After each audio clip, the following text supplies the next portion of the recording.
નમસ્તે મિત્રો, ઘરે શીખીએ શિક્ષક માર્ગદર્શિકા તો તમારી પાસે હશે જ. આ કોરોના મહામારીના સમયમાં આપણા બાળકોએ ઘરે શીખીએની પ્રવૃત્તિ પુસ્તિકાની પ્રવૃત્તિઓ દ્વારા અધ્યયન કરી રહ્યા છે. તો હવે આ વિદ્યાર્થીઓએ આ જાતે શીખવાની જે પ્રક્રિયા કરી છે તે સ્વ અધ્યયન પ્રક્રિયાનું મૂલ્યાંકન કેવી રીતે કરવું તેની સમજ આપણે મેળવીશું.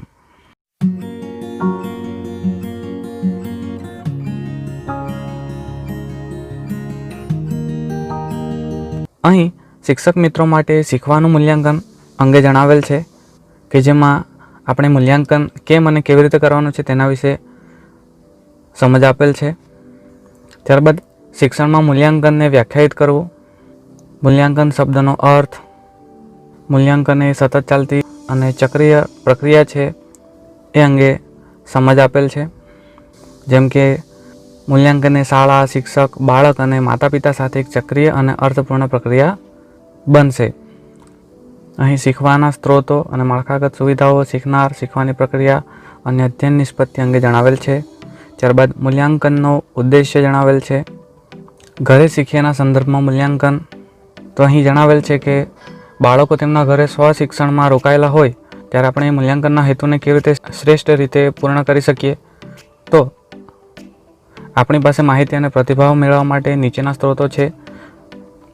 ઘરે શીખીએ અંતર્ગત મળેલા મોડ્યુલમાં બાળકોએ કરેલ કામગીરી, વિડીયો જોયાની માહિતી, કોવિડ-19 લોકડાઉન મહિના દરમિયાન બાળકો કેવી રીતે શીખી રહ્યા છે અને કામ કરી રહ્યા છે તેના પર સામાન્ય રીતે અન્ય શિક્ષકો અથવા ગામ લોકો, સમુદાયના સભ્યોનો કે શાળાના બાળકોનો વ્યક્તિગત પ્રતિભાવ. અને ત્યારબાદ નંબર 4, માતા પિતા કે જેઓ આ મહિનાઓ દરમિયાન તમારી અને તમારા શીખનારાઓ વચ્ચે કદાચ સૌથી નિર્ણાયક અને નોંધપાત્ર કડી છે. તો આ જે આપણે મૂલ્યાંકન પ્રક્રિયા કરવાના છે તેને મુખ્ય 5 ભાગમાં વહેંચવામાં આવેલ છે. જેમાં સૌથી પહેલાં છે બાળક દીઠ મૂલ્યાંકન, જેમાં આપણે ગયા માસમાં આપેલ પ્રવૃત્તિની અધ્યયન નિષ્પત્તિનું મૂલ્યાંકન કરીશું. આ મૂલ્યાંકન આપની કક્ષાએ જ કરવાનું છે. આપણે જે પ્રમાણે રચનાત્મક મૂલ્યાંકન કરીએ છીએ તે પ્રમાણે બાળક દીઠ મૂલ્યાંકન કરીશું. આ મૂલ્યાંકનના 3 સ્તર છે. તો શિક્ષક મિત્રો, આ જે મૂલ્યાંકન કરવાનું છે એ ઘરે શીખીએ પુસ્તિકામાં બાળકે જે લેખન કરેલ છે તેના આધારે કરવાનું છે. આપણે અગાઉ જે રીતે રચનાત્મક મૂલ્યાંકન કરતા હતા તે પ્રમાણેની જ પ્રક્રિયા અહીં રહેશે. અહીં મોડ્યુલમાં કઈ પ્રવૃત્તિ કઈ અધ્યયન નિષ્પત્તિ માટે છે તે તમારે વિચારીને નક્કી કરવાનું રહેશે. અને જે તે અધ્યયન નિષ્પત્તિ માટે બાળકે મોડ્યુલ એટલે કે પ્રવૃત્તિ પુસ્તિકામાં જે લખાણ લખેલ છે એ લખાણના આધારે બાળકનું તમારે મૂલ્યાંકન કરવાનું છે.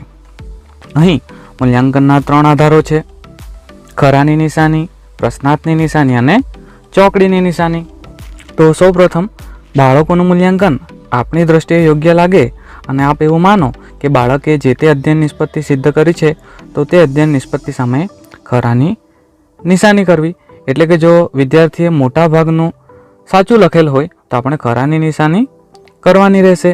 પછીથી જો તમને લાગે કે બાળકે પ્રયત્ન ચોક્કસ કર્યો છે પરંતુ તેમાં હજુ થોડી કચાશ છે, કેટલુંક તો સાચું લખેલ છે પરંતુ સંપૂર્ણ લખેલ નથી, તો આપણે એમાં પ્રશ્નાર્થની નિશાની કરવાની રહેશે.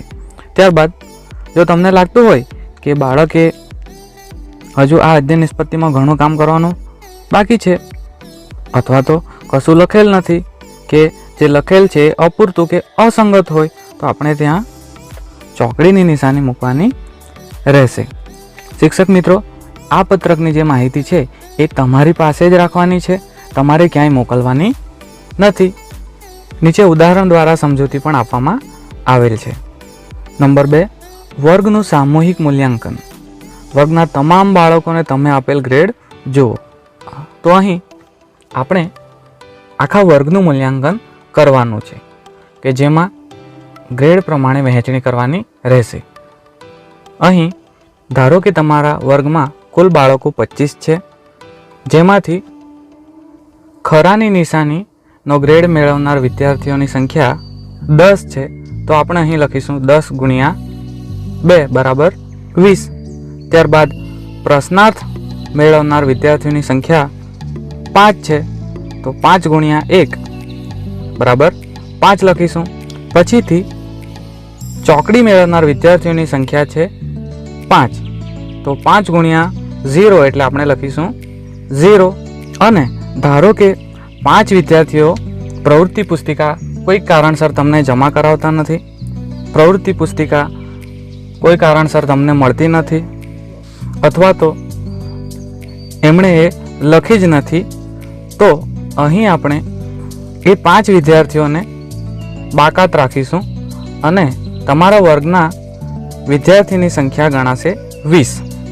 તો અહીં જે ABC નો જે ટોટલ આવે છે કુલ જોડ એ ધારો કે થયું 25, અને તમારા વર્ગની જે સંખ્યા 5 ગેરહાજર વિદ્યાર્થીઓને બાદ કરતા 20 છે, તો આપણે 25 ને 20 જોડે ભાગીશું અને ધારો કે જે જવાબ મળે છે 1.25, તો અહીં તમને મળેલ જવાબને નીચે આપેલા કોષ્ટક સાથે સરખાવી તમારા વર્ગનો ગ્રેડ નીચે લખો.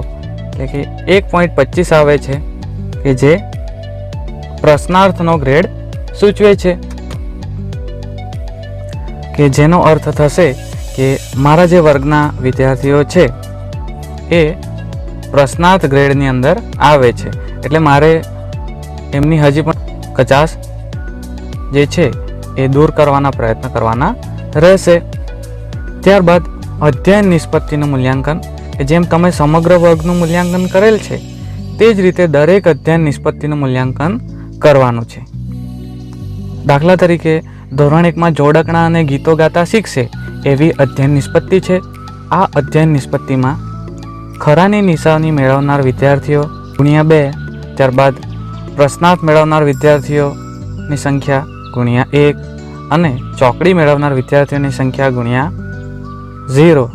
અને હવે ઉપર મુજબ અહીં પણ તમામનો સરવાળો કરી તમારા વર્ગની સંખ્યા વડે ભાગી નાખો. તમને જે જવાબ મળે એ આપેલ અધ્યયન નિષ્પત્તિનો ગ્રેડ ગણવો. જેમ આપણે ઉપર વર્ગ માટે ગણતરી કરી તેમ અહીં અધ્યયન નિષ્પત્તિ માટે ગણતરી કરવાની છે. અહીં નોંધ જણાવેલ છે કે જેમાં એક ધોરણમાં લગભગ 6 થી 25 જેટલી અધ્યયન નિષ્પત્તિઓ હોઈ શકે છે, એટલે આ ગણતરી લાંબી થશે. ઉપલા ધોરણમાં દરેક વિષય શિક્ષકે પોતાના વિષયની અધ્યયન નિષ્પત્તિ માટેની ગણતરી કરવી. અહીં તમને ધોરણ દીઠ એક QR કોડ આપેલ છે, તે સ્કેન કરવાથી એક ગૂગલ ફોર્મ ખુલશે. તેમાં તમારા ધોરણની અધ્યયન નિષ્પત્તિ લખેલ છે. યાદ રાખજો, આ મોડ્યુલમાં જે વિષય વસ્તુ છે તેની જ અધ્યયન નિષ્પત્તિ છે. દરેક અધ્યયન નિષ્પત્તિની સામે ખરા, પ્રશ્નાર્થ અને ચોકડી એ 3 નિશાની હશે અને તેની સાથે એક જગ્યા હશે. ખરાની સામેની જગ્યામાં જેટલા વિદ્યાર્થીને ખરાની નિશાની મળેલ છે તેની સંખ્યા લખવી. પ્રશ્નાર્થની સામે જેટલા વિદ્યાર્થીઓએ પ્રશ્નાર્થ મેળવેલ હોય તેમને પ્રશ્નાર્થની સંખ્યા લખવી અને ચોકડીની સામેની જગ્યામાં જેટલા વિદ્યાર્થીને ચોકડી મળેલ છે તેની સંખ્યા લખવી. અહીં જે QR કોડ આપેલ છે એને શિક્ષક મિત્રો તમે તમારા મોબાઈલમાં QR કોડ સ્કેનર હોય તો એની મદદથી સ્કેન કરી શકો છો, અથવા તો QR કોડ સ્કેનર એપ પણ તમે નાખી શકો છો. આ કોડને મિત્રો તમે જો દીક્ષા એપમાં જે કોડ સ્કેનર છે એની મદદથી ઓપન કરવાનો પ્રયત્ન કરશો તો એ ઓપન થશે નહીં. અહીં ઉદાહરણ માટે ધોરણ 1નો QR કોડ સ્કેન કરું છું, તો આ રીતે ગૂગલ ફોર્મમાં પેજ ઓપન થઈ જાય છે કે જેમાં ઉપર સૂચના આપેલ છે. અહીં તમારે દરેક અધ્યયન નિષ્પત્તિ માટે 3 માહિતી આપવાની છે, જે તમે મૂલ્યાંકન પત્રકમાં લખેલ છે જ. જો કોઈપણ અધ્યયન નિષ્પત્તિમાં કોઈપણ એક મૂલ્યાંકન એટલે કે ખરું, પ્રશ્નાર્થ કે ચોકડીમાં તમારા વર્ગમાંથી એક પણ વિદ્યાર્થી ન હોય તો 0 મૂકો, પણ ખાલી જગ્યા છોડશો નહીં. તો અહીં સૌપ્રથમ શાળાનું નામ, ત્યારબાદ તાલુકાનું નામ અને અહીં જિલ્લો આ રીતે તમારે પસંદ કરવાનો રહેશે. ત્યારબાદ અહીં માહિતી આપણે ફિલઅપ કરવાની છે. તો ધોરણ 1ની જે પ્રવૃત્તિ પુસ્તિકા છે એની અંદર અધ્યયન નિષ્પત્તિઓની સંખ્યા 9 છે. તો અહીં દરેક અધ્યયન નિષ્પત્તિ માટેના 3 પ્રશ્નો છે. ખરાનો, પ્રશ્નાર્થ અને ચોકડી માટે એમ કુલ 27 પ્રશ્નો આ રીતે થશે. જેમ કે જોડકણા અને ગીતો ગાય છે. આ અધ્યયન નિષ્પત્તિમાં કેટલા વિદ્યાર્થીઓને તમે ખરાની નિશાની આપેલ છે? તો અહીં જે યોર આન્સર લખેલ છે ત્યાં આપણે એની સંખ્યા લખવાની છે. જોડકણા અને ગીતો ગાય છે. આ અધ્યયન નિષ્પત્તિમાં કેટલા વિદ્યાર્થીઓને તમે પ્રશ્નાર્થ આપેલ છે? તો અહીં આપણે એ સંખ્યા લખીશું. જોડકણા અને ગીતો ગાય છે. આ અધ્યયન નિષ્પત્તિમાં કેટલા વિદ્યાર્થીઓને તમે ચોકડી આપેલ છે? તો અહીં એ તમારે સંખ્યા લખવાની રહેશે. અને આ સંપૂર્ણ માહિતી ભરાઈ ગયા બાદ અહીં જે નીચે સબમિટનો ઓપ્શન છે એના પર આપણે ક્લિક કરીને આ માહિતીને સબમિટ કરવાની રહેશે. ત્યારબાદ નંબર 4, જીવન કૌશલ્ય સંદર્ભે મૂલ્યાંકન. આ મૂલ્યાંકન ગુણાત્મક હશે. તમે જ્યારે બાળકના ઘરે જાઓ અથવા વાલીઓ શાળામાં આવે ત્યારે, અથવા તો જો તમારી વાલી સાથે ફોન પર પણ વાત થતી હોય તો તમે વાલીને કેટલાક પ્રશ્નો પૂછવાના રહેશે, જેના આધારે આ મૂલ્યાંકન થશે. ગયા શિક્ષક માર્ગદર્શિકામાં જીવન કૌશલ્યની યાદી આપેલ છે, તે આધારે પ્રશ્નો પૂછવા. તો અહીં શિક્ષણ વિષયક જીવન કૌશલ્યો કે જેમાં આપણે પ્રશ્નો પૂછવાના રહેશે કે શું આપનું બાળક અભ્યાસ વખતે સામેથી તૈયાર થાય છે? બાળક અનેક પ્રકારના સવાલ પૂછે છે? બાળક પોતાની સમસ્યાઓનો ઉકેલ જાતે મેળવે છે? બી, વ્યવહારિક ક્ષમતા વિષયક જીવન કૌશલ્યો કે જેમાં બાળક ઘરમાં કે બીજા બાળકો સાથે હળીમળીને રહે છે? તે ક્યારેય જતું કરવાની વૃત્તિ રાખે છે? બાળક પોતાના નિર્ણયો જાતે લે છે? વ્યક્તિગત સશક્તિકરણ વિષયક જીવન કૌશલ્યો જેની અંદર બાળક પોતાની વસ્તુઓ ગોઠવીને રાખે છે? બાળક જ્યારે મુશ્કેલી પડે ત્યારે તે રસ્તો શોધી લે છે? બાળક પોતાની વાત સ્પષ્ટ કરી શકે છે? નાગરિકતા ઘડતર વિષયક જીવન કૌશલ્યો જેમાં બીજાને સન્માન આપે છે? બીજા પ્રત્યે સહાનુભૂતિ ધરાવે છે? કામમાં ભાગીદાર થાય છે? આ સિવાય પણ અન્ય પ્રશ્નો તમે વિદ્યાર્થીના વાલીને પૂછી શકો છો. પછીથી વાલીઓ સાથેની ચર્ચાના મહત્વના મુદ્દાઓ અહીં લખવાના છે. ત્યારબાદ તમારા અભિપ્રાય એટલે કે તમે બાળકોના મોડ્યુલ જોયા છે, શિક્ષક માર્ગદર્શિકા પણ જોઈ છે, વાલીઓ સાથે પણ તમારે વાત થાય છે અને તમે અન્ય શિક્ષક સાથે પણ વાત કરો છો, ત્યારે સમગ્ર પ્રક્રિયા વિશે કંઈ કહેવું હોય તે અહીં લખો. તમારા વર્ગમાં કોઈ દિવ્યાંગ બાળક હોય તો તેમના વિશેના અભિપ્રાય પણ ખાસ આપજો. તો અહીં એ માહિતી આપણે લખવાની રહેશે. ત્યારબાદ અહીં આ શું કામ? તો અહીં જે મૂલ્યાંકનની આપણે જે 5 બાબતો વિશે જોયું તેના વિશે અહીં જણાવેલ છે. જેમ કે પહેલા મૂલ્યાંકનમાં બાળકની અભ્યાસની સ્થિતિ જાણીશું. બીજા મૂલ્યાંકન દ્વારા સમગ્ર વર્ગનો ચિતાર મળશે. બાળકો જે સામાજિક કે આર્થિક માહોલમાંથી આવે છે તેનું પ્રતિબિંબ પણ જોવા મળે. ત્રીજા મૂલ્યાંકન દ્વારા કઈ અધ્યયન નિષ્પત્તિ આપણે સારી રીતે કરી શક્યા અને કઈ અધ્યયન નિષ્પત્તિ હજુ કાચી રહી ગઈ તે જાણી શકીશું, જેના 2 લાભ થશે. એક, આવતા મોડ્યુલમાં કેવી રીતે અને શું રજૂ કરવું તે ખ્યાલ આવશે, તથા જ્યારે બાળક શાળામાં તમારી પાસે આવશે ત્યારે તમારે કયા મુદ્દા પર ભાર મૂકવો તે ખ્યાલ આવશે. ચોથા મૂલ્યાંકન દ્વારા બાળકનો સામાજિક વિકાસ જાણી શકીશું અને છેલ્લા ભાગ દ્વારા તમારા અભિપ્રાય મળશે, જે આ પ્રક્રિયાનું મૂલ્યાંકન હશે અને તેને વધુ સુદૃઢ બનાવશે. અને મૂલ્યાંકન સંદર્ભે જો તમને કોઈ સમસ્યા હોય તો અહીં વોટ્સએપ નંબર દર્શાવેલ છે, તેના પર પણ તમે પૂછી શકો છો. ત્યારબાદ અહીં QR કોડ સ્કેન કરીને પણ માહિતી મેળવી શકો છો. અહીં ધોરણ 1નું અધ્યયન નિષ્પત્તિ માટેનું પત્રક આપેલ છે. તો સૌપ્રથમ એમાં નામ અને અગાઉ આપણે જે રીતે રચનાત્મક મૂલ્યાંકન કરતા હતા તે રીતે અહીં અધ્યયન નિષ્પત્તિના ક્રમ દર્શાવેલ છે. અહીં મિત્રો ધોરણ 1ની અંદર 9 અધ્યયન નિષ્પત્તિઓ દર્શાવેલ છે, જેથી અહીં કુલ 1 થી 9 ક્રમ આપેલ છે. અધ્યયન નિષ્પત્તિને જોવા માટે આપણે અહીં જે QR કોડ આપેલ છે એને સ્કેન કરીશું. તો સ્કેન કરતા આ રીતે ઘરે શીખીએ ધોરણ 1 જૂન માસના ઘરે શીખીએ મોડ્યુલમાં સમાવિષ્ટ અધ્યયન નિષ્પત્તિઓની યાદી 1 થી 9 સુધીની આ રીતે અહીં ઓપન થઈ જશે.